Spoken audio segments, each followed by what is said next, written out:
Hello. This is Dr. Carruthers speaking. Yeah, this is Heath. Yeah, Henry Morton and I are having a little get-together at my home tonight. We want you to come. Why, that's nice of you, and I appreciate it. But I'm very busy working on a formula for a new shaving lotion. Oh, but Doc, this is my daughter's idea. And she's going to be awfully disappointed if you don't show up. Don't take no for an answer. Make him come. Yeah, you see, it's a sort of a special occasion. I bet Mary is going to announce her engagement to that young rascal, Don Morton. Tell her I'll be there. Goodbye. Well, it's all arranged. He's coming. He's going to be surprised when he finds the special occasion is to present him with this bonus check.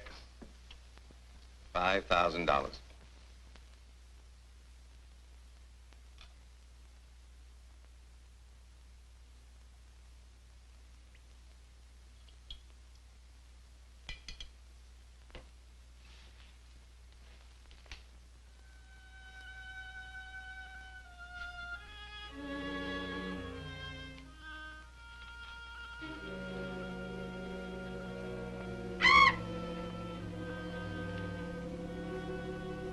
Good.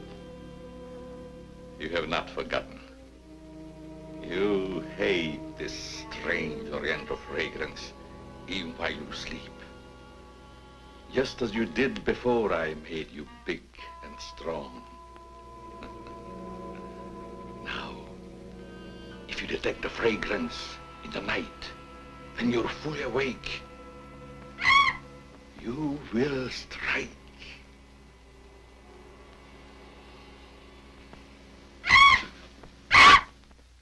Yes, you will strike to kill. Well, Doc's late. Wonder if he's been called out on a case. Perhaps I'd better phone him.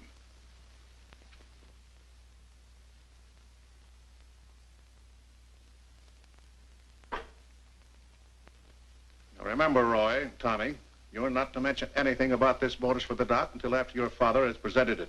Have you warned those two lovebirds over there? Perhaps I'd better. I want to caution both of you. Not to say a word about the check. Until you're ready to spring it on him. Your father will make the presentation, Mary. Why don't you unveil it like a statue? Then we could all be in on it. You know, I think it'd be a better idea to put it in a bottle and launch him with it.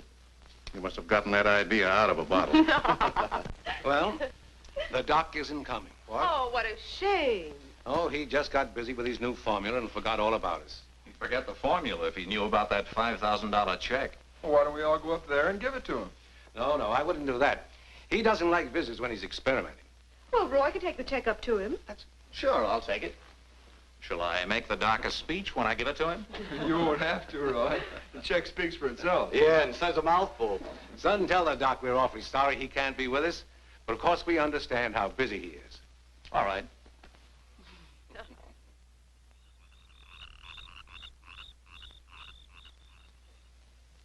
Just a minute, Roy, and I'll be with you.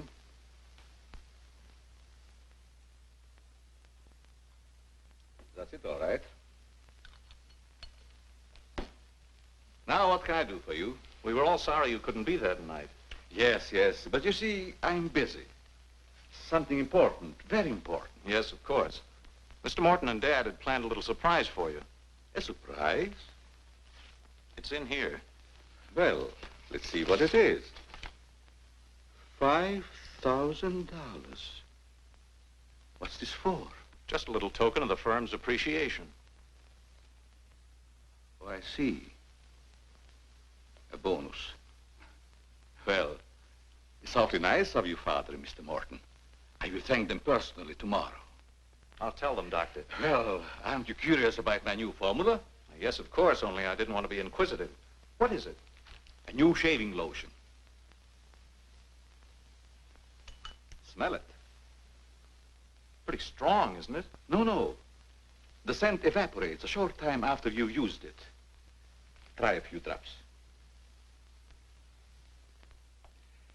Now rub it on the tender part of your neck. Here.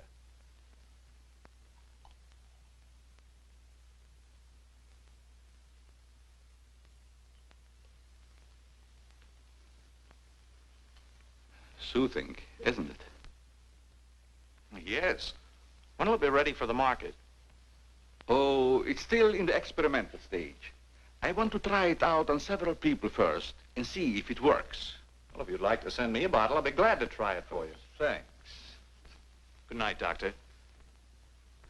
Goodbye, Roy.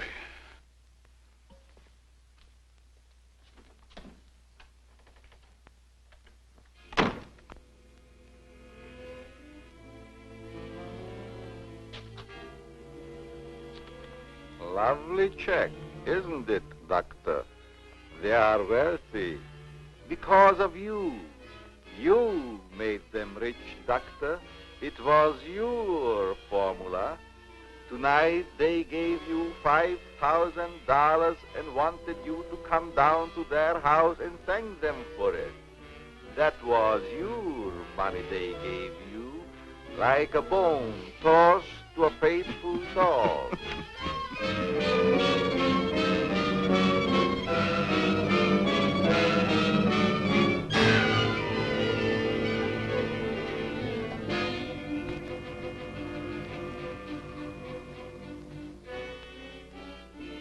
You should be very grateful, Doctor, very grateful. They are rich and happy, thanks to you. And what have you got, Doctor?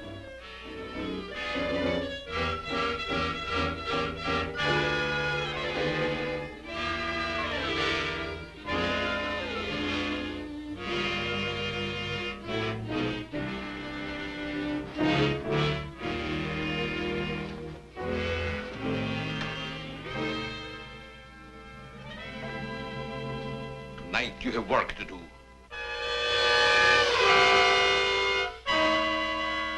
It's time you were on your way.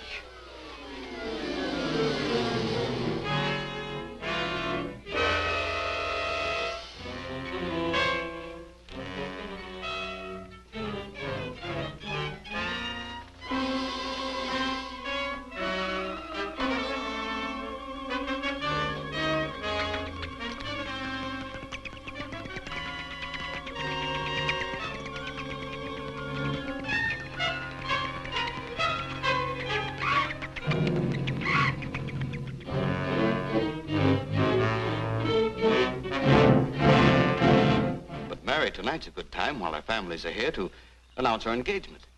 Look, Don, I've loved you a long time, ever since we were kids. But I'm afraid it's been more like a sister.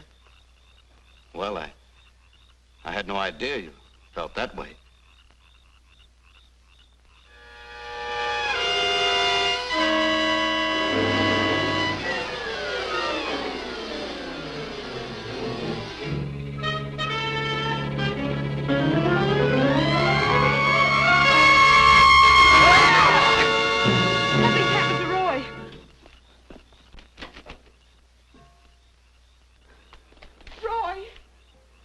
I better call Dr. Carruthers. Oh, please, hurry.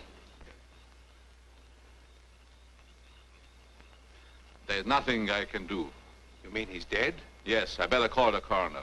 You think it's murder? I don't know. I never saw anything like it before. The jugular vein is severed.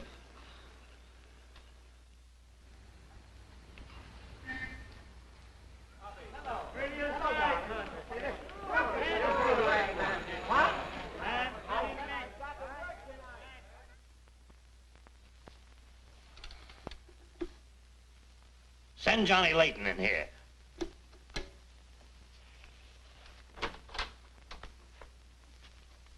Well, what have I done now? Who wants me fired this time? Nobody yet, but it's still early. This came in from Heathville. It's a mystery killing. Old Martin Heath's son. Who's Martin Heath? Who's Martin Heath? Say, have you ever had a date with a girl? A girl? Oh, yes, a girl. I believe I did take a girl out once. Well, did she smell sweet? Of course she smells sweet. Most girls do. Well, that's because of Martin Heath Cosmetics Limited. They make all that goo that the women put on their faces so they won't have to wash them with soap and water. I get it. A big man, huh? Yes, and a big advertising account. Grab yourself a photographer and get along over there to Heathville. The coroner's holding an inquest. Find out who really killed old man Heath's son. Okay, McGinty, I'm on my way.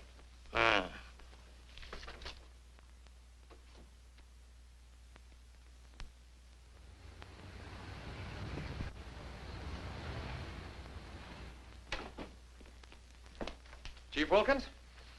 Yeah? I'm Johnny Layton of the Chicago Register. Glad to see you. And this is my cameraman, One Shot McGuire. Hi, Chief. Howdy. Say, we're down here to cover that Heath murder, but we didn't get much information at the coroner's inquest. I thought maybe you might be able to help us. Well, I'm always glad to cooperate with the newspapers, providing they cooperate with me. That's the policy of our paper. Well, to tell you the truth, I haven't got very far with this thing myself. Oh, here's something that might interest you. It's a picture of the victim's wounds. Mm-hmm. You'll be able to see it better with this glass.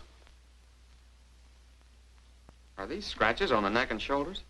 Yes, but we can't determine the source. They're too deep for fingernails, too shallow to have been made by a knife. They're more like claws. That sort of bears out Dr. Crothers' theory at the inquest of a wild animal. Have there been any circuses around here lately? No, Heard of any animal escaping from a zoo? no, Couldn't have been one of those African leopard men. They use steel claws. this isn't Africa. Okay, Chief, I was just trying to help. Chief, are you sure there's no clue you're holding back while investigating? Well, since you're going to work with me on this case, there is a clue, and a very weird one. The autopsy surgeon says that such wounds could have been made by the beak and talons of a bird. A bird? Why, there aren't any birds around here big enough to attack a man. How about an eagle? We know it wasn't a bird, How do you know that? because we found several hairs on the shoulder of Heath's coat. Ah, Chauchet La Femme. They're not human hairs. What kind are they? Well, it may sound silly, but the laboratory test shows that they were from a mouse. Well, who ever heard of a mouse big enough to kill a man? Say, a bat has hair like a mouse. Well, the only bats around here are no bigger than sparrows. There was a peculiar odor about the wounds, but they were so faint and elusive that the police chemists have been unable to identify it. Then it does give us something to work on. Well, if the scent was a clue, it's been destroyed by evaporation. Say, Chief, do you mind if I do a little sleuthing around on my own account? Certainly not. Go ahead. If I can help you any, why... You can. Miss Heath seems to be the nearest to an eyewitness of the crime. I'd like to have a talk with her. Can you arrange it? I think I can. Well, Dr. Crothers refused to let her speak to us. We tried that this morning at the inquest. Well, don't you worry about Dr. Carruthers. He's one of the finest men in Heathville. He just thought you'd add to Mary's grief so you could get sensational newspaper stories. I'll arrange an interview. Thanks, Chief. I'll keep in touch with you. All right. 48J. Miss Heath, did your brother have any enemies that you know of? Why, no. Everybody in the village liked Roy. Mm-hmm. Well, what did he do at the factory? He had charge of the experimental department where the new products are developed. Oh, here comes Dr. Crothers. Hello, Doctor. Hello, Mary. I took a shortcut from my laboratory through a garden hedge. You met Dr. Crothers at the inquest this morning. Yes. Mr. Layton, I hope you'll forgive me if I seemed a little abrupt. But I'm fond of Mary. And considering the ordeal she already went through, I wanted to protect her from dwelling too much on the tragedy. Of course. You were quite right. We're working on the case for the police now. Yes, I understand. Chief Wilkins phoned me. And if I can be of any assistance, just call on me. Thanks. Won't you sit down?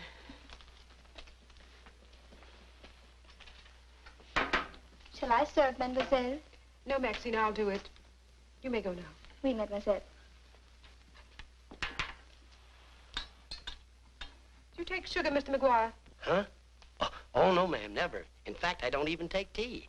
If you'll just deal me out, I'll take a look around. I may dig up a clue.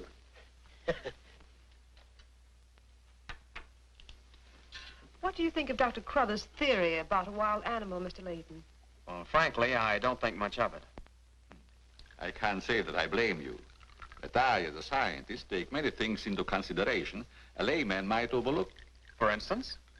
The jagged nature of the wound, the rapidity with which the murderer escaped, the scratches from talons or claws. But when an animal attacks a human, there's bound to be a lot of noise. You heard Miss Heath testify there was no sound of a struggle. No.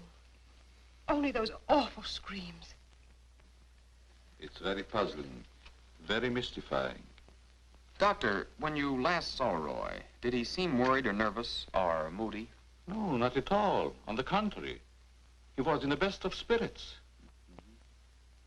Well, I've got to get back to the village now and follow my story. You'll excuse me? If you find it necessary for us to talk again, you may come back at any time. This evening, if it's all right with you. I'd like to spend some time here. Why, yes, that'll be quite all right. Thank you. Goodbye, Miss Heath. Goodbye. Goodbye, Doctor. A little more chiffon, baby. I do not understand. Oh, you know what I mean. A little more of your stocking. Like these? Sure, I like 'em. Who wouldn't? Now, hold nice and still, because this is going to take a little time.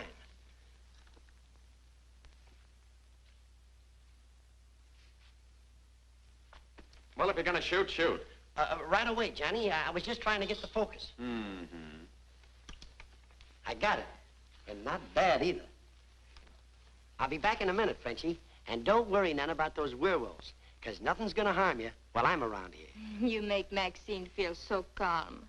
My big, brave journalist.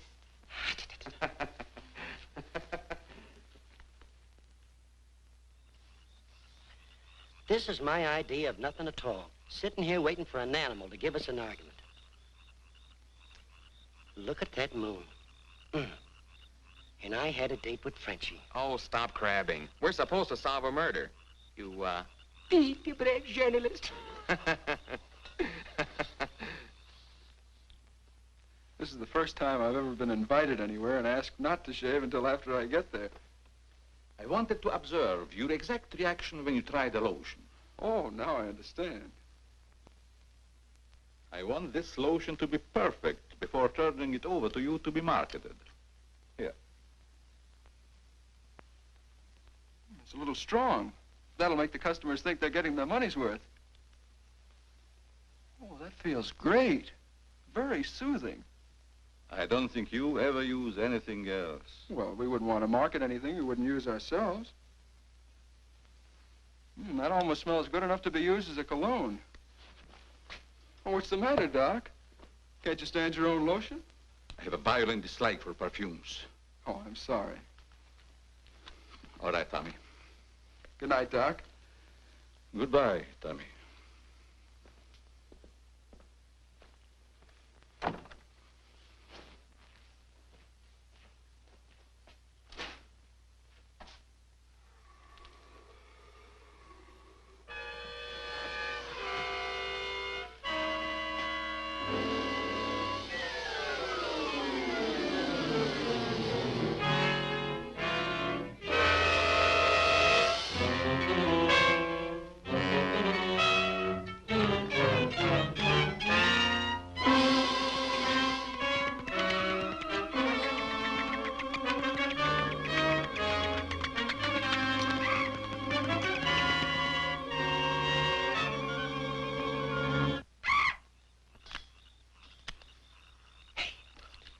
What's that?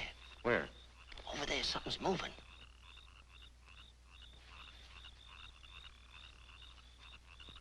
Come on out of there, whoever you are.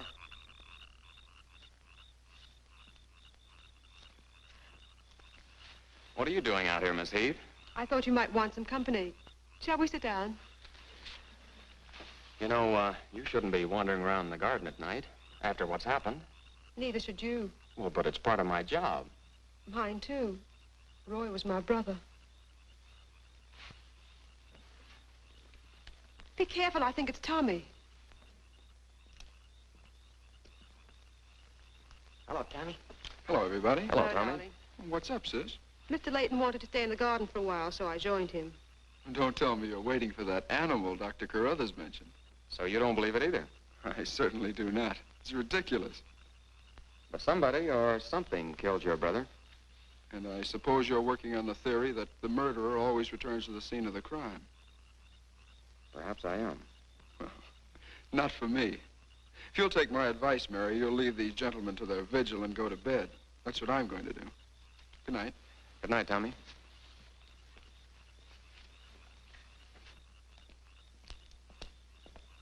I don't think your brother likes my being here. Oh, you mustn't mind Tommy. We're all terribly upset. I know.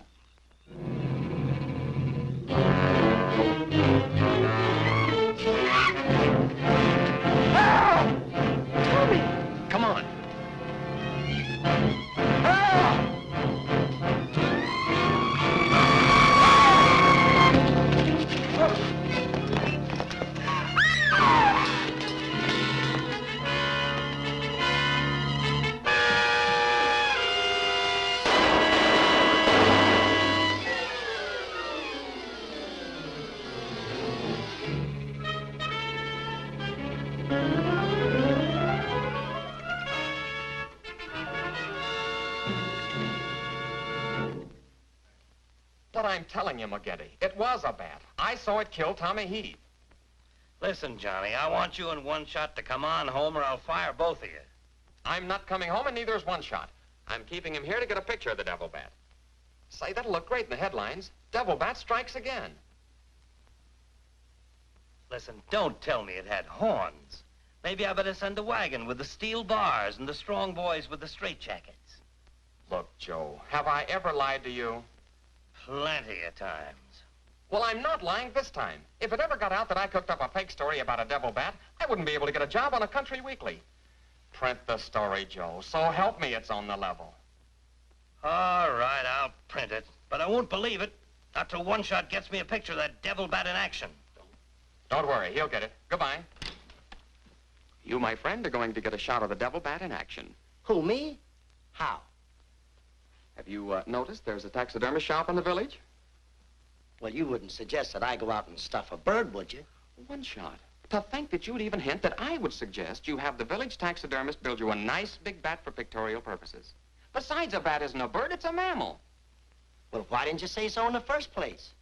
Where is this bird stuffing emporium? Oh, down on Cottage Grove Avenue.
Now, here's the idea, Frenchie.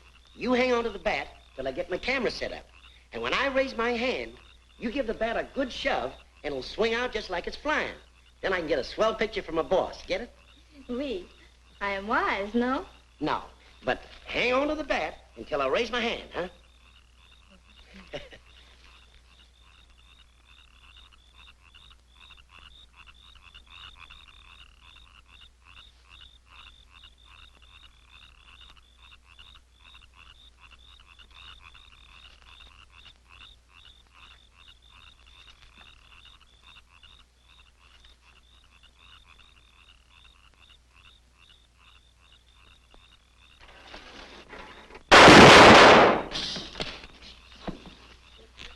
Sherry, are you hurt?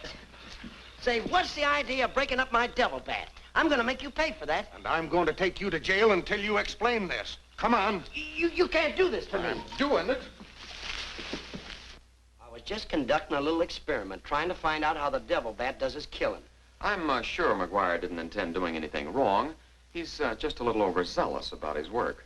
Yeah, with the town in an uproar, and everybody terror-stricken, wondering whether he's going to be the next victim, I don't want any more trouble stirred up, even with an artificial bat. You'd better get back to the hotel. I want to talk to the chief alone. Is it all right, Chief? Yeah, but be careful in the future. Ever smelled anything like this before?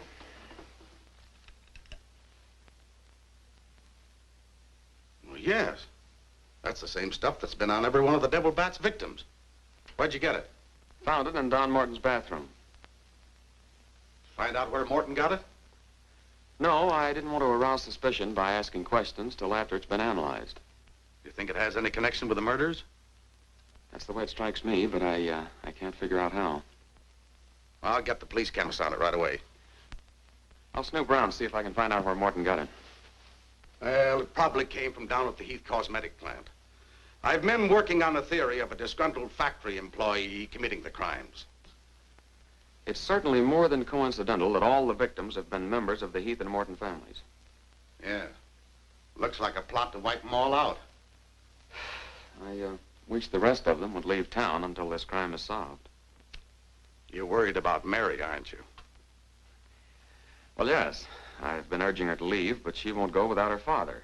And he insists on remaining here to help clear up the crime. And worse than that, neither Heath nor Morton will let me give them a bodyguard. I guess we'll just have to wait for something to break. Good night, Chief. Good night, Johnny.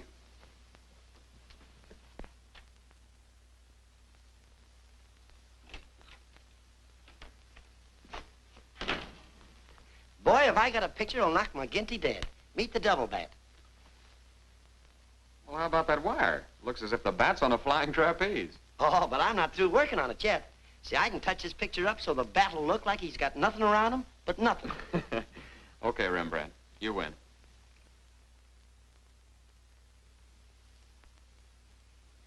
This is your news commentator, Walter King. Tonight we're broadcasting from the little village of Heathville, where an alleged devil bat has claimed 3 victims during the past 6 weeks. You will note that I say alleged devil bat. That, ladies and gentlemen, is because your correspondent has been very skeptical from the start as to the existence of this horrendous creature.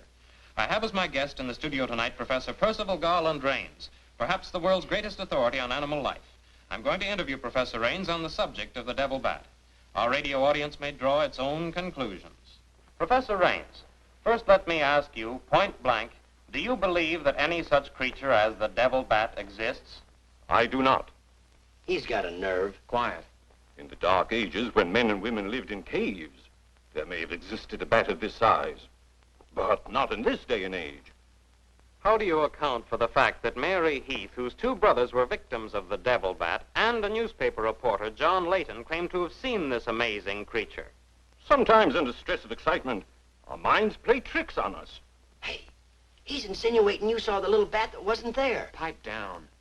But how about the picture of the devil bat published by Mr. Layton's paper? I examined that picture under a powerful magnifying glass. I denounce it as a fraud. Whoever constructed the strange-looking monster forgot to remove a label from the silk used on its left wing. That label reads, "Made in Japan."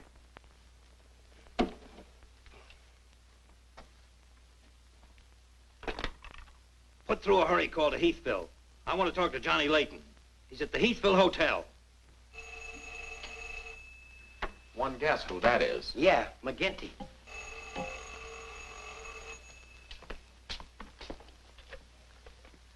Go ahead, pour it on. So you slipped over a fake picture on me, huh? Well, you're fired, both of you. And I'll see to it that you never work on another newspaper as long as I live. Made in Japan. You tell One-Shot McGuire he ought to be snapping photos in a booby hatch. Both of you, come on in and get your final checks. Oh, no. We're not coming in to get anything. All right, so we're fired. But we're staying here just the same. I saw that bat. We're going to stay here till we catch that bat, and when we do, I'm going to bring it in and stuff it down your throat. Goodbye. Well, we're fired. Mm-hmm. Again. That's him calling back to apologize. Now, you give him a good scare. No use begging us to go to work for you again, McGinty. You fired us and we're staying fired. Oh, Mary, I thought it was somebody else. Johnny, why did you make a joke of a tragic thing like this? But it wasn't intended as a joke, Mary. I was only trying to get the news. I suppose you call it getting the news when you arrange to print a picture. That's a deliberate hoax. That has the entire country laughing. A grand joke, Johnny. But somehow I can't appreciate it. But I can explain that picture. Don't try, Johnny.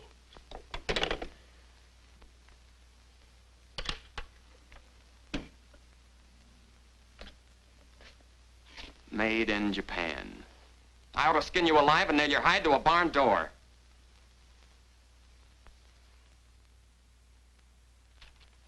Here's the chemist report on that shaving lotion. I see he couldn't break down one of the ingredients. Yes, he said it must be some element with which he's not familiar. We won't get anywhere until we identify it. There's just one other man in this town that might be able to help us. Dr. Carruthers. Yeah, Carruthers could help us. I found out he compounded that lotion. Well, if you suspect Carruthers, you're barking up the wrong tree, Johnny. He's the last man in this town that would harm anyone. Why, everybody loves him. Maybe so. But here's something else I dug up. The Heath and Morton fortunes are based on a greaseless cold cream formula Dr. Crothers invented. So what? All the doctor got out of it was $10,000, and the others made a fortune. Well, it's common knowledge that he sold out for cash when he could have had an interest in the firm. Just the same, every victim had this stuff from his laboratory on him. Maybe you've been working too hard on this case, Johnny. I'd like to get his reaction on the stuff. If he denies knowing anything about it, we'll know there's a tie-up somewhere. I think you're balmy. But just to show you that I'm following up every clue, we'll talk to him. We'll, put this in another bottle, and without telling him we know he compounded it, ask him to analyze it. Doc, I hope we're not upsetting your work barging in on you this way. No, no, not at all. I'm anxious to help solve these crimes. All the victims were very dear friends of mine. Here's a sample of the stuff young Morton and the two Heath boys had on them when they were attacked by the devil bat. Of course, it doesn't make sense to me that a bird would choose only people using that particular stuff. A bat is not a bird. It's a mammal. Well, anyway, our police chemist couldn't break down one of the ingredients. We thought perhaps you could. Why, I compounded this myself. It's a new shaving lotion I'm experimenting with. The ingredient your chemist couldn't break down, I discovered years ago in Tibet. How did you happen to put it in a shaving lotion? Oh, the lamas use it in some of their religious rites as a perfume. The scent is very pleasant and can't be imitated by competitors. But what were Don Morton and the two Heath boys doing with the stuff? Oh, it is the policy of our firm to try out any new product before marketing it. Well, that knocks our theory into a cocked hat. Yeah. We were hoping the unknown ingredient might turn out to be some sort of a clue. This isn't the kind of bottle I give it out in, but I presume your chemist changed it when making the analysis. Yeah. Is there anything else I can do to help? Tell me, did you hear Professor Raines on the radio last night? Yes. It was very interesting and very asinine. You mean you believe there is a devil bat? Why not? You saw it, didn't you? Well, sure I did. So did Mary. Then why worry about what one scientist says? That one scientist got me fired. Oh, you mean your newspaper discharged you? That's right. Oh, that's too bad. Then you're believing Heathville before the mystery is solved. I'm afraid not. I'm going to stay here and work with the chief. Since you're going to stay here for a while, I would like you to try out a bottle of the new lotion and tell me how you like it. And you too, Chief. No, not me, Doc. If my wife ever smelled perfume on me, she'd suspect me sure. Well, Mr. Layton, I understand you are not married. All right, I'll try it in the morning when I shave. I guess we better be going, Chief. See you later, Doc. So long, Dr. Crothers. Goodbye, Mr. Layton.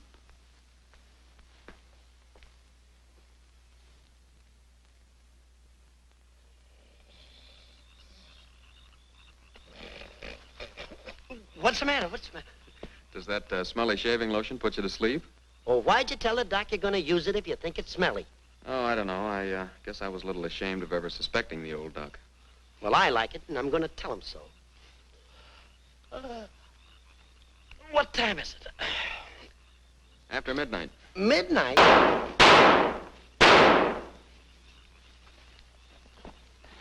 You got him. Listen, Johnny, I'm going to cook that bird personally for McGinney, and I'll even stuff it myself.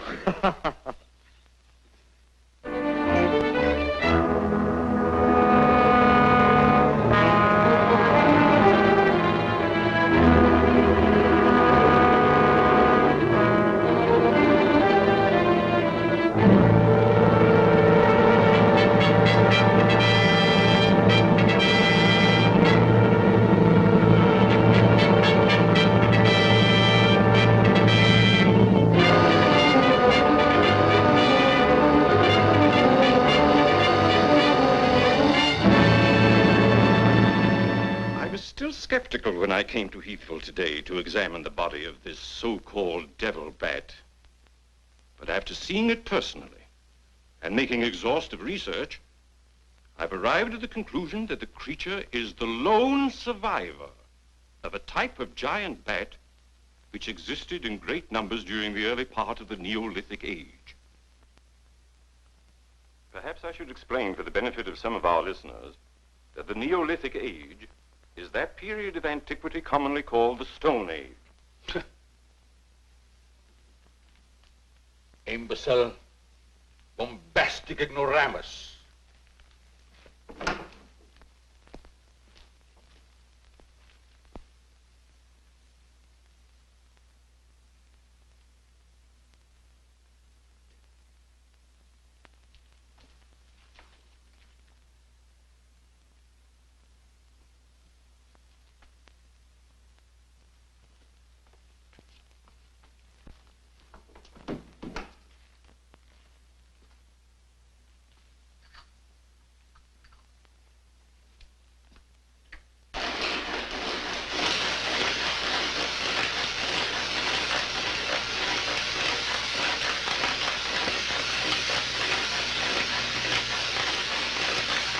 McGinty, but One Shot and I are not interested. At your prices.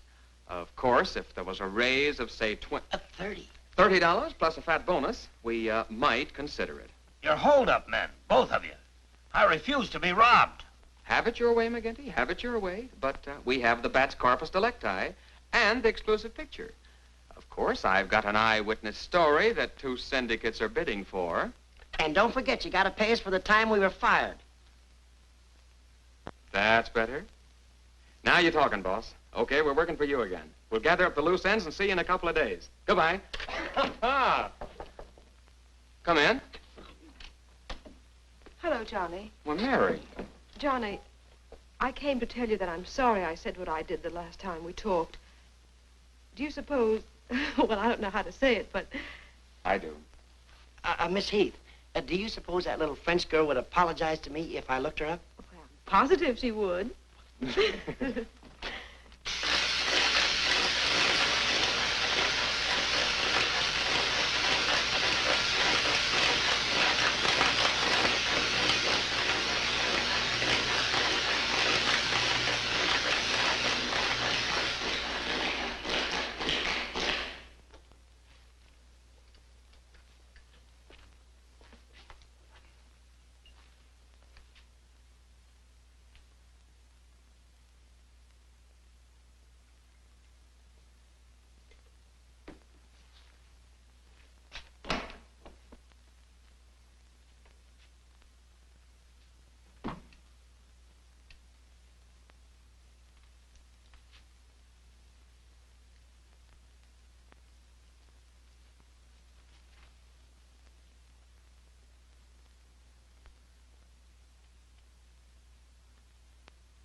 Splendid.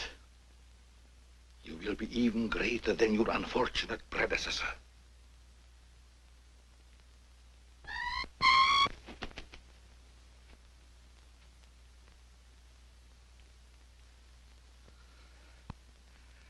Enraged, aren't you? Fine. I'm enraged also. Tonight I shall call on Henry Morton, and you shall strike him down. Henry, the lotion has turned out to be better than I had hoped. I want you to try it.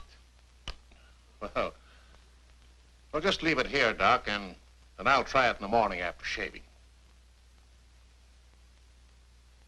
Smells good, doesn't it? Yes, but isn't it too strong? No, no, no. Evaporation quickly tones it down just to the right scent. Rub a few drops on your face. Well, I'd rather wait until after I shave. Then my skin will be more tender and receptive to a lotion. Just a little here. The texture of the skin there is always very delicate. I give you a few drops in your hand.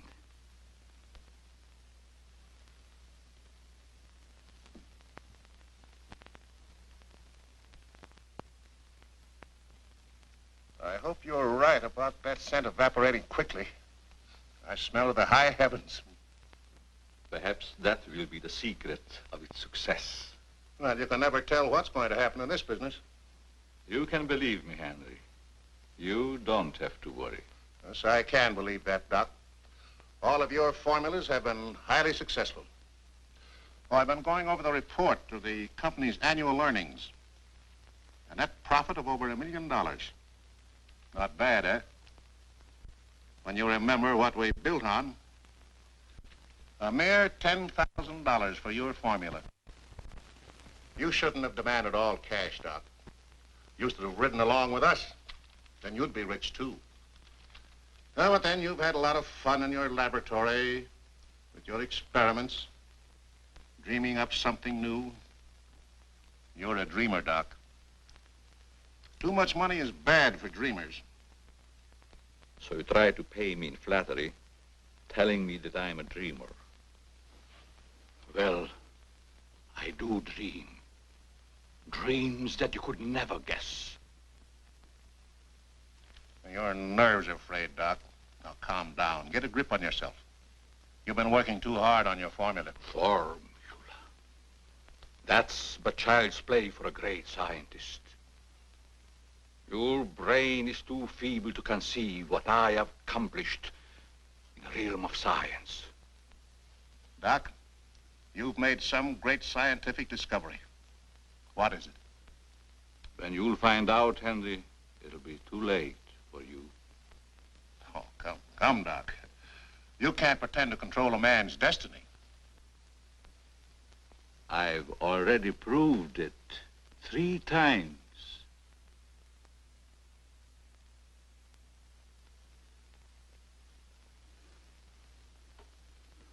I'm sorry. Perhaps you're right, Henry, about my working too hard. I guess I'm a little tired. I better go home and get some rest. Sure. A night's sleep will do you good. Good night, Doc. Goodbye, Henry.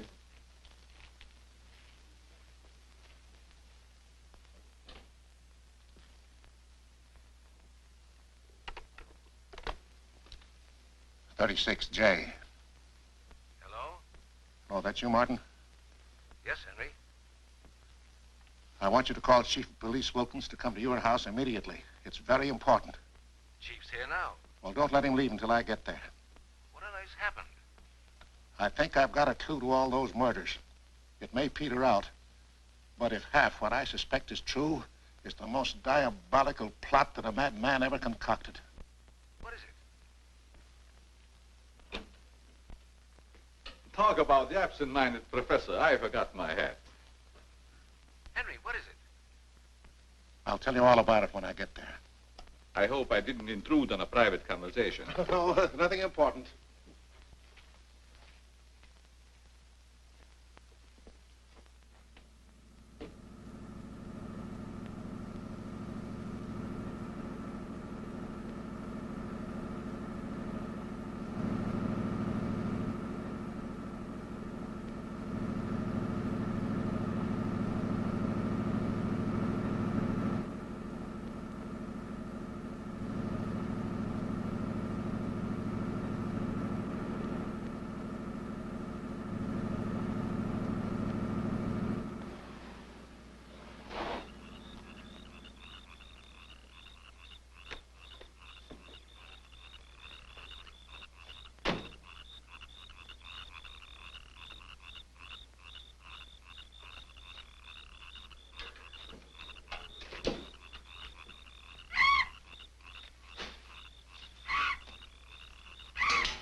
I hope Henry was right about having a clue.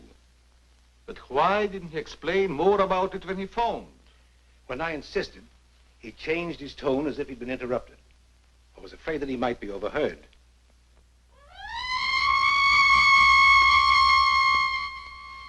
What is that squeaky sound? Oh, just some night noise. Help!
I feel much better, Mr. Heath, since you asked us to stay in your home until this new devil bat has been killed. I've been worried about Mary. What reason have you to believe that Mary is in danger? Only this. I'm convinced that someone is using the bat to wipe out the entire Heath and Morton families. As a scientist, I assure you, the thought of a human controlling a bat is fantastic. Just the same, no villager's been killed or even attacked. You're forgetting, aren't you, that Mr. McGuire was attacked. He's not a member of either family. Why, I'm practically a member of this family already. I'm going to marry Miss Heath's maid. Oh, really? Well, boys, I'll have Maxine show you to your rooms. I must be running along home. It's past my bedtime. Good night, gentlemen. Good night, Good night, Martin. Good night, Good Doc. night, Doctor. Goodbye, Mary. Come along.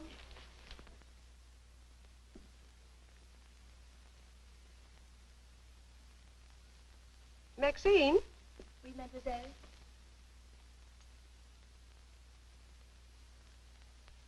Did you fill my perfume bottles with something new? Oh, no, mademoiselle. I never touch your perfume. It's funny. I don't recognize it. Perhaps Dad filled them as a surprise. He always does that with every new perfume the plant puts out. Is there anything else? No, Maxine, that's all.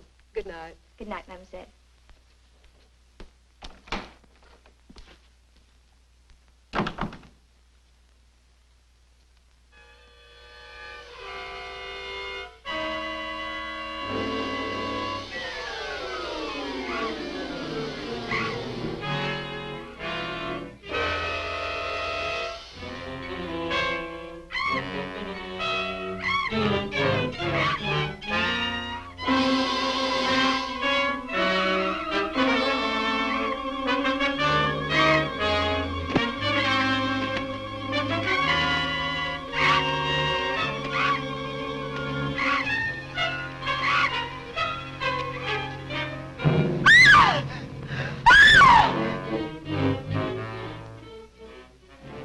Mary, what happened? It was trying to get in the window. A big bat. Oh, it was awful.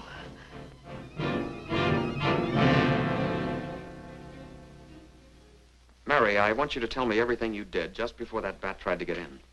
Well, first I took a bath. Then I brushed my hair, and Maxine came in and turned the covers down. And then fastened the screen, which somehow had come unhooked. Yeah? Go ahead, what else? Well, then we talked about some new perfume that someone had put in my dressing table bottles. Dad, did you put any new perfume in my bottles? No, I didn't. Is this the stuff? Yes. Johnny, this smells like... Hey, quiet. I've got a hunch that I want to follow up, and I'll need everybody's cooperation. We'll do everything we can. Of course. What's Carruthers' number? 48J. Operator, give me 48J, please. Hello, Dr. Carruthers. This is Johnny Layton. That's right. Something terrible has happened to Mary. Can you hurry over? I'll be right there. Good. Oh, Johnny, I'm all right. I don't need a doctor. That's where the cooperation part comes in, Mary. You'll have to pretend to be a nervous wreck. Mr. Heath, you in one shop must help her trick Dr. Carruthers into staying here as long as you can. Where are you going, Johnny? To, do a little private bat hunting.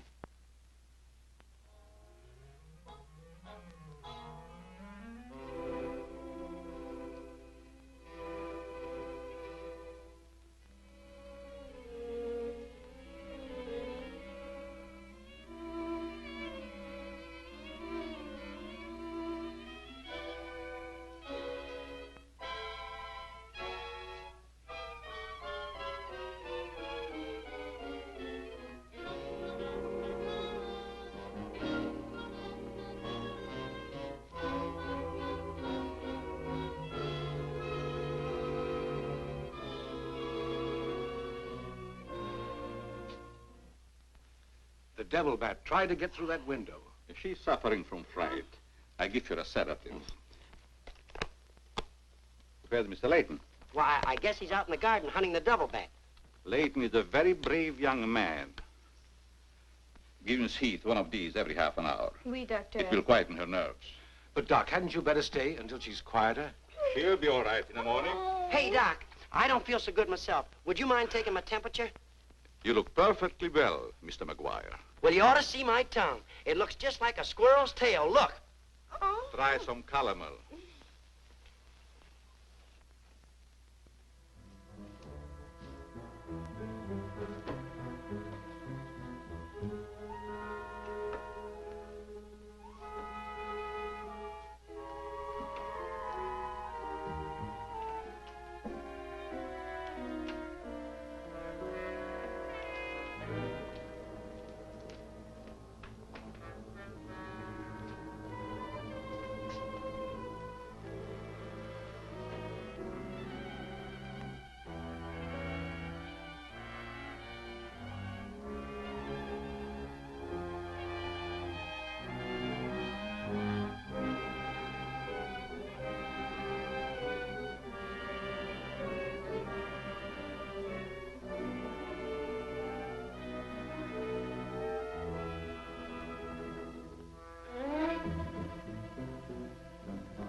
We may have visitors tonight, and it would be dangerous for me if they found you here.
Hi, Doc. I hope I'm not intruding. No, not at all. I heard you were out stalking the devil bat. Any success? No, but I thought maybe you might be able to help me. Well, I don't see how that's possible, but if you can suggest anything... Well, you could give me some more of that new concoction of yours, that shaving lotion. But how on earth could that possibly help catch the devil bat? I've still got a crazy idea that if I douse myself with it, it might attract the killer. I don't see how you can connect the two. But there is a bottle of the lotion on the table. Thanks.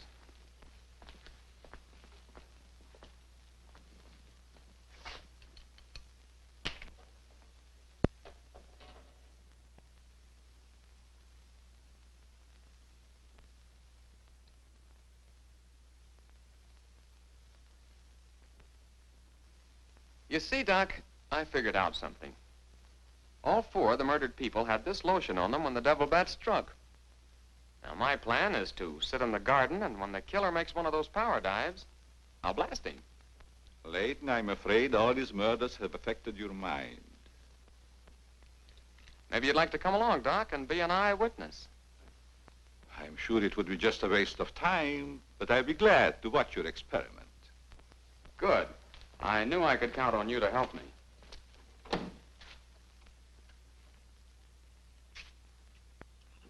I tell you, Layton, expecting a bat to be attracted by the scent of a lotion is all foolishness. I think I better run around. Ah, sit down, Doc. The double bat's behind schedule tonight.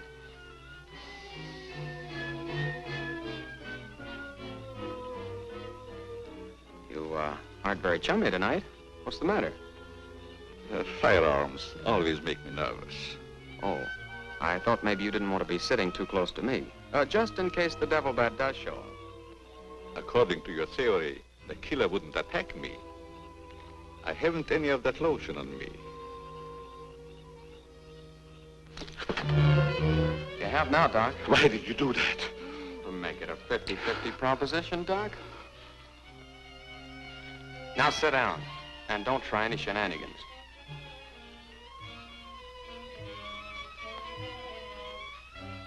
Not so funny when it's your own jugular vein that's in danger. Is it, Doc? I don't know what you're talking about. Maybe you made a mistake when you let that devil bat of yours out of the attic tonight. Don't worry about the bat killing you. I'm saving you for the hangman. Tell me, Doc, how did you develop a monster bat like that? You wouldn't understand scientific theory.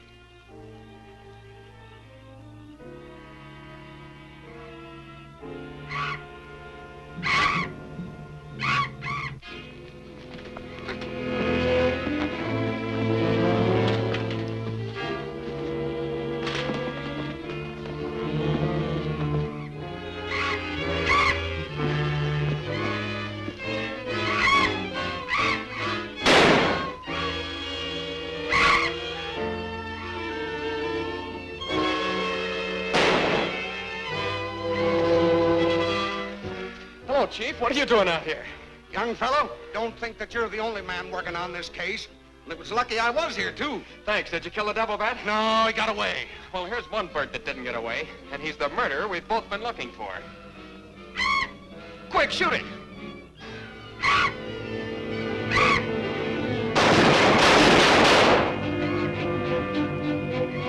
Where is it? It's gone.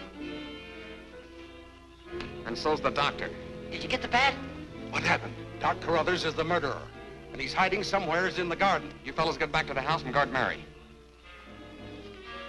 Come on.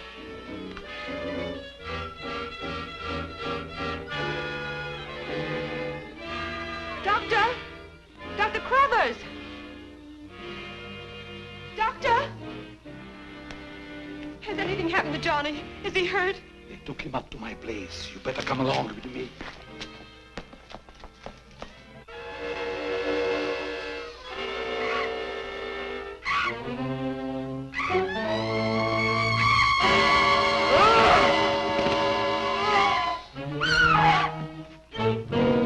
That was Mary.